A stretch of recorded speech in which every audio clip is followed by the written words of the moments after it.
నమస్తే, welcome to our channel. నేను పద్మిని. ప్రస్తుతంతో పాటు ప్రముఖ ఆధ్యాత్మికవేత్త, ఆస్ట్రోన్యూమరాలజిస్ట్, వేదిక్ వాస్తు స్పెషలిస్ట్, శ్రీ విద్య మరియు హనుమత్ ఉపాసకులు బ్రహ్మశ్రీ డాక్టర్ సిస్లా జయశంకర్ గారు మనతో పాటు ఉన్నారు. మాట్లాడదాం. నమస్కారం అండి. ఆయుష్మతి భవ. సార్, ఏ నక్షత్రాల వాళ్ళకి ఐశ్వర్యానికి కారణం ఏమిటి? అంటే ఏం చేస్తే వాళ్ళకి ఐశ్వర్యాభివృద్ధి అనేది ఉంటుంది అనేది మీరు తెలియజేస్తున్నారు. పునర్వసు నక్షత్రం దగ్గర ఉన్నాం. ఈ పునర్వసు నక్షత్రం వాళ్ళకి మరి ఐశ్వర్యాన్ని ఇచ్చేటటువంటి దేవత ఏమిటి, ఎలా చేసుకోవాలి, ఇవన్నీ ఒక్కసారి మీ ద్వారా సార్. తప్పకుండా అమ్మ. పునర్వసు నక్షత్రం వారికి ఐశ్వర్య దేవత శ్రీ ఆంజనేయ స్వామి. అద్భుతం.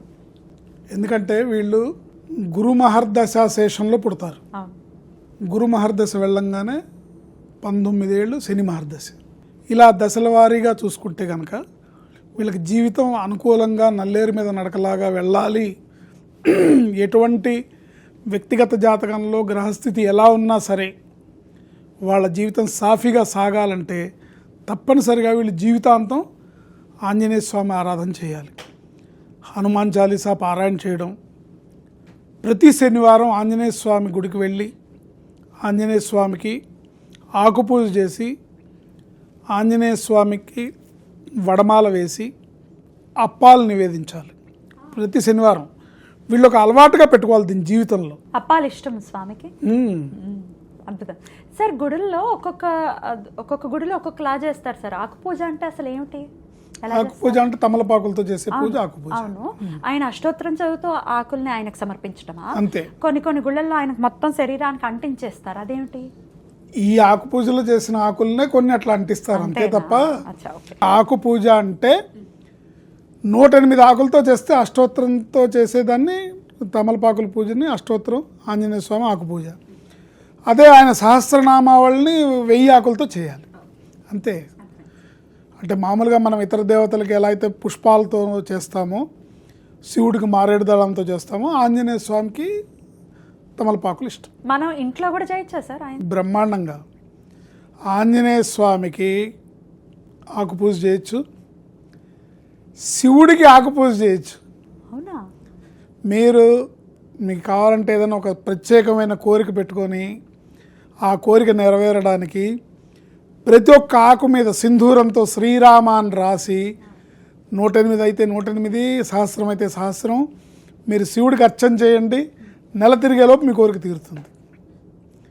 శ్రీరామ అని సింధూరంతో రాయాలి ప్రతి ఆకు మీద. సరే, ఇది ఒక వీడియో సపరేట్గా చెప్పండి సార్. ఎందుకంటే ఉపయోగపడుతుంది సార్. ఎందుకంటే ఇది మనం నక్షత్రం అని వేస్తాం, వాళ్ళే చూస్తారు, మామూలు వాళ్ళు మిస్ అవుతారు సార్. నెక్స్ట్ వీడియోలో మాట్లాడుకుంటాం. అద్భుతం సార్. సో ఆంజనేయ ఈ పునర్వసు నక్షత్ర జాతకులు ఎవరైతే ఉన్నారో ఆంజనేయ స్వామి ఆరాధన జీవితకాలం వీళ్ళు అలవర్చుకోవాలి. ఆంజనేయ స్వామి, శ్రీ ఆంజనేయ స్వామి వీరికి ఐశ్వర్య దేవత. ఆంజనేయ స్వామిని ప్రార్థిస్తే భయాలు పోతాయి, ఆంజనేయ స్వామిని ప్రార్థిస్తే ధైర్యం వస్తుంది, భూత ప్రేత పిశాచ బాధలు పోతాయి అనేది అందరికీ తెలుసు. కానీ ఆంజనేయ స్వామి అనుగ్రహం ఉంటే అమితమైన ఐశ్వర్యం కూడా మీ సొంతం అవుతుంది. ఎందుకు? ఆయన సాక్షాత్తు రుద్రాంశ సంభూతుడు, రుద్రవీర్య సముద్భవుడు. కనుక ఏకాదశ రుద్రుల్లో ఒక అవతారం ఆంజనేయ స్వామి. రుద్రుడిచ్చినంత ఐశ్వర్యం ఎవరు ఇవ్వలేరు. ఆంజనేయ స్వామిని ఆయనని ప్రసన్నం చేసుకొని ఆయనకి ఇష్టమైన పనులు చేస్తే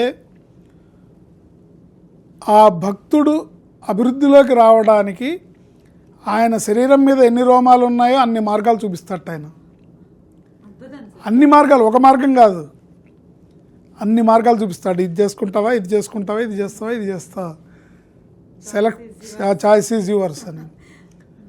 సో ఈ పునర్వసు నక్షత్ర జాతకులు ప్రతి శనివారం ఖచ్చితంగా ఆంజనేయ స్వామి గుడికి వెళ్ళి ఆకుపూజ చేయించుకొని స్వామికి వడమాల వేయించి అప్పాలు నివేదన చేయించి తమలపాకులు ఆ స్వామి శరీరం నుంచి సింధూరం తెచ్చుకొని ఆ వారం అంతా మళ్ళీ శనివారం దాకా ఆ బుట్టు పెట్టుకోవాలి.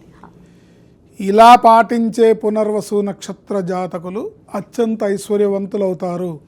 వారి కుటుంబంలో వారే ఐశ్వర్యవంతులుగా ఉంటారు. అద్భుతం సార్, అద్భుతం.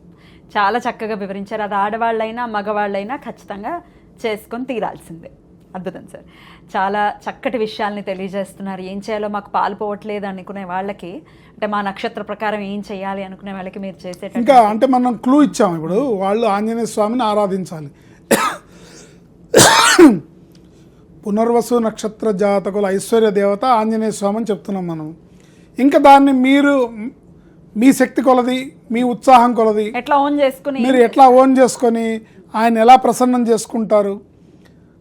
ప్రతి శనివారం హనుమాన్ చాలీసా చదువుతారా, రోజు హనుమాన్ చాలీసా చదువుతారా, శనివారం నాడు ప్రత్యేకంగా 11 సార్లు చదువుతారా, లేదా సుందరాకాండ పారాయణ చేస్తారా, లేదా ఇంకేం చేస్తారా. ఇంకా ఆయనకి ప్రీతికరమైనవి ప్రజాబాహుళ్యంలో చాలా ఉన్నాయి. అవి తెలుసుకొని మీరు చేస్తూ ఉంటే మీరు ఆయన ఎంత ప్రసన్నం చేసుకుంటే రాసి పెట్టుకోండి, మీ కుటుంబంలో మీరే ఐశ్వర్యవంతులు. అద్భుతం. చాలా చక్కగా వివరించారు సార్, కృతజ్ఞతలు. ఇక నెక్స్ట్ వీడియోలో పుష్యమి నక్షత్రం గురించి తెలుసుకుందాం. నమస్కారం సార్. ఆయుష్మతి భవ.